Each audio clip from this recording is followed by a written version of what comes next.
اللهم اللهم صل صل على على محمد وعلى محمد. محمد جل الفرج على محمد. اعوذ باللہ السمیع العلیم من الشیطان اللعین الرجیم. بسم اللہ الرحمن الرحیم. الحمد للہ وکفا والصلاۃ والسلام علی سید الانبیاء سیدنا و مولانا و ملجانا و ماوانا ابی القاسم محمد اللهم صل على محمد وعلى محمد. المصطفیٰ وعلی آلہ و اولادہ اولي الصدق والصفا والوفا الذین اذهب اللہ عنہم الرجس وطہرہم تطہیرا. اللهم صل على محمد وعلى محمد.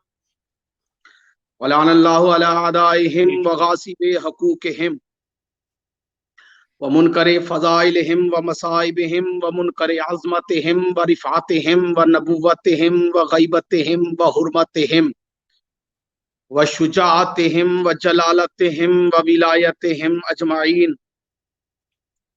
اما بعد، قال حق سبحانہ تعالی فی القرآن المجید والبرہان الرشید وقولہ الحق. بسم اللہ الرحمن الرحیم. یا ایھا الذین آمنوا اتقوا اللہ وکونوا مع الصادقین. صلوات. اللهم صل على محمد وعلى محمد. ایک صلوات با جماعت تلاوت فرما لیجیے تمام مومنین جو سماعت فرما رہے ہیں. اللہم اللهم صل على محمد وعلى محمد. جل فرج آل محمد. آج کی یہ سالانہ مجلس عزا بسلسلہ شہادت نائب رسول وصی حضرت امام محمد باقر سرکار حضرت امام جعفر ابن محمد الصادق علیہ الصلاۃ والسلام، مولا امام جعفر صادق علیہ الصلاۃ والسلام کی شہادت کے سلسلے میں آج کی یہ مجلس انعقاد پذیر ہے. اور میں نے آپ لوگوں کے سامنے قرآن مجید برہان رشید کی سورہ مبارکہ توبہ کی آیہ مقدسہ مطہرہ منورہ تلاوت کرنے کا شرف حاصل کیا ہے، جس میں خدائے لم یزل نے، وحدہ لا شریک نے، احکم الحاکمین نے، رب الارباب نے بڑے واضح طور پہ حکم ارشاد فرمایا ہے. بسم اللہ الرحمن الرحیم. یا ایھا الذین آمنوا اتقوا اللہ وکونوا مع الصادقین. اے ایمان والو، تقوی اختیار کرو اور صادقین کے ساتھ مل جاؤ. پہلی بات تو یہ ہے کہ قرآن مجید برہان رشید کے اندر اللہ رب العزت نے اس آیہ مقدسہ مطہرہ منورہ میں جو صادقین کے ساتھ ملنے کا حکم دیا ہے وہ انسانوں کو نہیں دیا، وہ مسلمانوں کو نہیں دیا، وہ حکم مومنین کو دیا ہے. قرآن کا یہ اصول ہے، قرآن کا یہ اسلوب ہے، قرآن کا یہ طریقہ ہے کہ قرآن جس سے بات کرتا ہے اس کا نام لیتا ہے. قرآن نے انسانوں سے کلام کیا تو یا ایھا الناس کہا، قرآن نے مسلمانوں سے بات کی تو یا ایھا المسلمون کہا، قرآن نے اگر منافقوں کا تذکرہ کیا تو یا ایھا المنافقون کہا، قرآن نے اگر کافروں کو مخاطب کیا تو یا ایھا الکافرون کہا، اور اسی قرآن نے اگر علی والوں سے بات کی تو یا ایھا الذین آمنوا کہا. دیکھیے، کافر تھے تو قرآن میں یا ایھا الکافرون آیا، انسان تھے تو یا ایھا الناس آیا، مسلمان تھے تو یا ایھا المسلمون آیا. امت مسلمہ کو یہ ماننا پڑے گا کہ رسول خدا صلی اللہ تعالی علیہ وآلہ وسلم کی ظاہری حیات طیبہ میں بھی منافق تھے تو یا ایھا المنافقون آیا. بے شک. بندے کہتے ہیں اس وقت تو منافق ہی کوئی نہیں تھے. تو اگر اس وقت منافق نہیں تھے تو یہ سورہ منافقون کن کے لیے آئی تھی؟ لیکن ہمارا آج کا جو کہ عنوان کچھ اور ہے، تو اس لیے میں صرف ضمناً یہ ایک بات عرض کر دینا ضروری سمجھتا ہوں کہ بائے بسم اللہ سے لے کے سینے والناس تک قرآن مجید برہان رشید کے اندر جہاں بھی یا ایھا الذین آمنو کا لفظ آیا ہے اس میں جو خطاب ہے وہ ایمان والوں کو ہے، وہ خطاب مسلمانوں کو نہیں ہے، وہ خطاب انسانوں کو نہیں ہے. دیکھیں، ایک منزل انسان ہے، ایک منزل مسلمان ہے، اور پھر اس کے بعد ایک منزل ایمان ہے. ایمان والی منزل اور ہے، مسلمان والی منزل اور ہے. مسلمان وہ ہے کہ جس نے اسلام کو قبول کیا، اور ایمان والا وہ ہے کہ جس نے ایمان کو قبول کیا. اب یہ ایمان کیا ہے؟ دیکھیے، آیت کے اندر خطاب ایمان والوں کو ہے، لیکن ایمان والوں کو یہ خطاب صرف نہیں ہے کہ اے ایمان والوں سچوں کے ساتھ ہو جاؤ، صادقین کے ساتھ ہو جاؤ. اس سے پہلے ایمان والوں کو حکم ہے تقوی اختیار کرو. کیا بات ہے، یہ بڑی قابل توجہ بات ہے. دیکھیں، پہلے ہے منزل ایمان، اس کے بعد ہے منزل تقوی. یا ایھا الذین آمنوا اتقوا اللہ، اے ایمان والو تقوی اختیار کرو. پتا چلا صرف مومن ہونا ہی کمال نہیں، متقی ہونا بھی کمال ہے. کیا بات جیو قبلہ. صرف مومن بننا ہی ضروری نہیں ہے، بلکہ مومن کے بعد متقی ہونا، اور متقی ہونا ہی صرف کمال نہیں، وہ کونوا مع الصادقین، اور سچوں کے ساتھ مل جانا ہی کامل دین ہے اور کامل ایمان ہے. کیا بات ہے. اس لیے اللہ رب العزت نے آیت مطہرہ کے اندر ترتیب کے ساتھ پہلے فرمایا اے ایمان والو تقوی اختیار کرو. اب حکم مسلمانوں کو نہیں، حکم مومنوں کو ہے. اب مومنوں کے بعد حکم، پہلا حکم یہ ہے کہ تقوی اختیار کرو. اب یہ تقوی کیا ہے؟ دیکھیں، اگر دو چیزوں کا علم کلمہ پڑھنے والوں کو ہو جاتا، اور نبی کریم علیہ الصلوۃ والسلام کی امت کو دو چیزوں کی معرفت ہو جاتی، ایک ایمان کی اور ایک تقوی کی. ان دو چیزوں کی معرفت اگر کلمہ پڑھنے والوں کو ہو جاتی تو دنیا کے اندر کوئی بھی دشمن علی نہ ہوتا. بے شک. یہ بڑی قابل توجہ بات ہے. دیکھیں، نہ لوگوں کو منزل ایمان کا پتہ ہے، نہ لوگوں کو منزل تقوی کا پتہ ہے. ہم لوگوں نے، آل محمد لوگوں نے کیا کیا ہے کہ تقوی کا معنی بھی اپنے قیاس اور اپنی ذاتی رائے کو استعمال کرتے ہوئے اس کا ایک معنی مقرر کر دیا تقوی کا، اور ایمان کا معنی بھی اپنے قیاس اور اپنی ذاتی رائے کو استعمال کرتے ہوئے ایک معنی اس کا مقرر کر دیا. حالانکہ اصول یہ تھا کہ ایمان اور تقوی کا اصل مفہوم، ایمان اور تقوی کا اصل ترجمہ کہ ایمان کسے کہتے ہیں اور تقوی کسے کہتے ہیں، اگر اس کی معرفت حاصل کرنی ہے تو پھر ہمیں دروازہ رسول پہ جھکنا پڑے گا، کیونکہ ہمیں ایمان بھی رسول اللہ بتائیں گے اور تقوی بھی رسول اللہ بتائیں گے. جیو قبلہ جیو. بے شک. نعرہ حیدری یا علی علی علی علی. لوگوں نے مولویوں سے پوچھا تو مولویوں نے ایمان نام بتا دیا داڑھی رکھنے کا، ایمان نام بتا دیا نمازیں پڑھنے کا، اور تقوی نام بتا دیا پرہیزگاری کا، تقوی نام بتا دیا ڈرنے کا.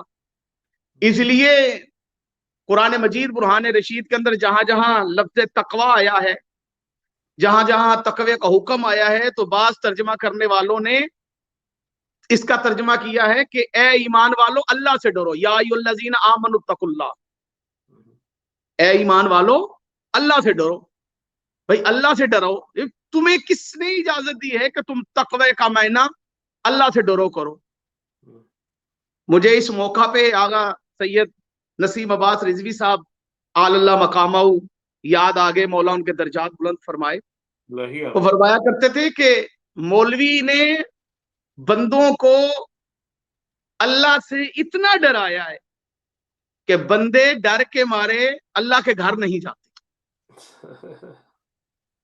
بندے وہ مکان نہیں خریدتے جو اللہ کے گھر کے قریب ہو، یعنی جو مسجد کے ساتھ گھر ہو، بندے وہ گھر نہیں خریدتے. اللہ سے ڈرو، اللہ سے ڈرو. بھائی اللہ سے ڈرنے کا مفہوم کیا ہے یہ نہیں بتایا جاتا. تمہیں کس نے اجازت دی ہے کہ تم تقوی کا معنی اللہ سے ڈرنا قرار دے دو؟ تقوی کا معنی صرف اللہ سے ڈرنا نہیں. یہ لفظ ایمان اور لفظ تقوی کا حقیقی معنی ہم مصطفیٰ کریم صلی اللہ تعالی علیہ وآلہ وسلم سے پوچھتے. بارگاہ مصطفیٰ ہے، صحابہ اکرام جلوہ گر ہیں، کائنات کے رسول نے مسجد نبوی میں اپنے ممبر کے ساتھ امیر المومنین علیہ الصلوۃ والسلام کو کھڑا کر کے ارشاد فرمایا، یا علی حبو کا تقوی والایمان، علی تیری محبت تقوی اور ایمان ہے. نعرہ حیدری، علی علی علی علی، کیا بات! اے علی تیری محبت تقوی اور ایمان ہے. اب نمازیں پڑھنا ایمان نہیں، وہ تو منافق بھی پڑھتے تھے،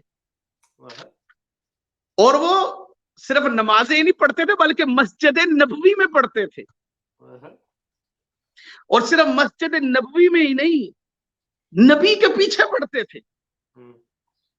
اگر نمازیں پڑھنا ایمان ہے تو پھر ان کو کیا کہیں گے جو مسجد نبوی میں نبی کے پیچھے نمازیں پڑھتے تھے اور قرآن میں سورہ منافقون ان کے لیے نازل ہوئی.